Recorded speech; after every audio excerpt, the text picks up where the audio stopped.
Welcome back sa aking Manoy Polo YouTube channel. Sa vlog na ito, pumunta kami sa sikat na dolphin statue sa Kelowna, Canada. Nakala ko nung una ay totoong may dolphins sa Kelowna. Walang totoong dolphins sa Kelowna dahil ang lugar ay nasa tabi ng Okanagan Lake na isang freshwater lake, tubig tabang, hindi dagat.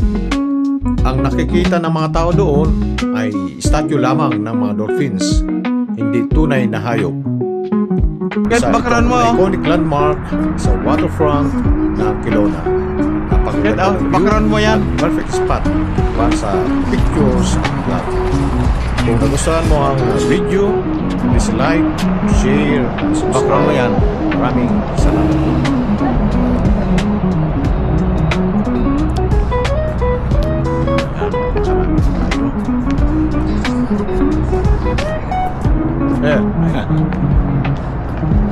Kahit nabakaran mo yun? Ito? Ayun. Flag, ito. Sikat na yan, sikat yan.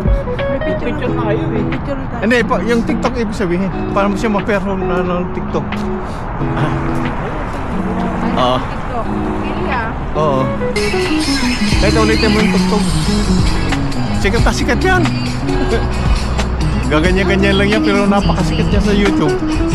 Yan o. Landmark siya eh. Ayan, ganda. Ano, walang ano yan? Walang copyright?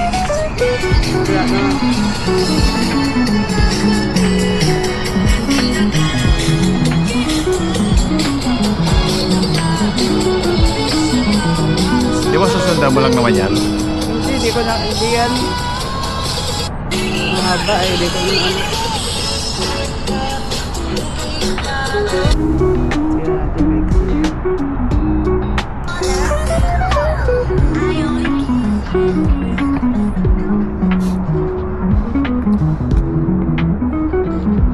Ayan o. Saka natin ito pagka-edit na naman. Ano ba isda dyan long? Wala. Isda? Wala.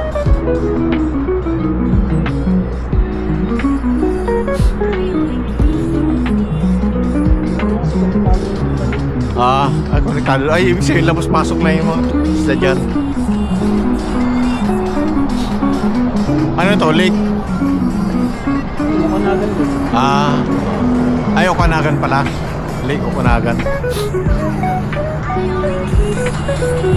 Prospera Blaze 2026 Memorial Cup Arcos. Mga concert. Ay, dito? So ibig sabihin parang Araneta Center yan? Malaki. Oo. Ano yung mga laki? Oo. Ayan. Sikat na isda yan. Ay, na dolphin yan eh.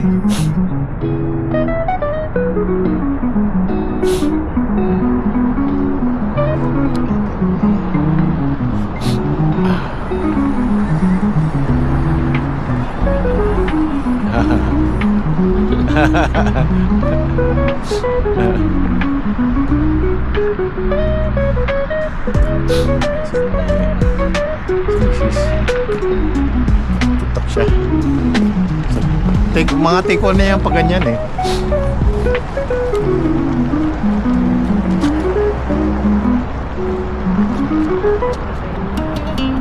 Ay, ang ganda.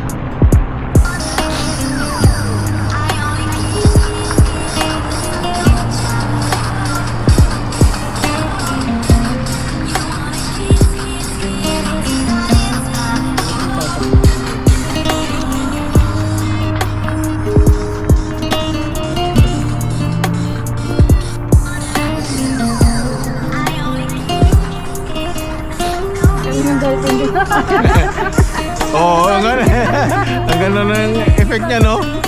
Nakakaiba yan, ha?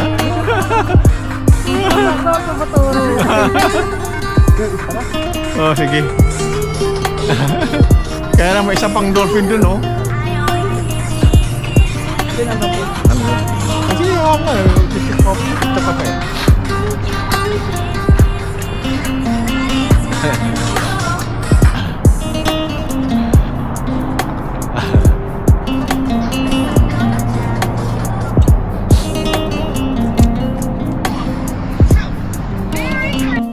God be the glory.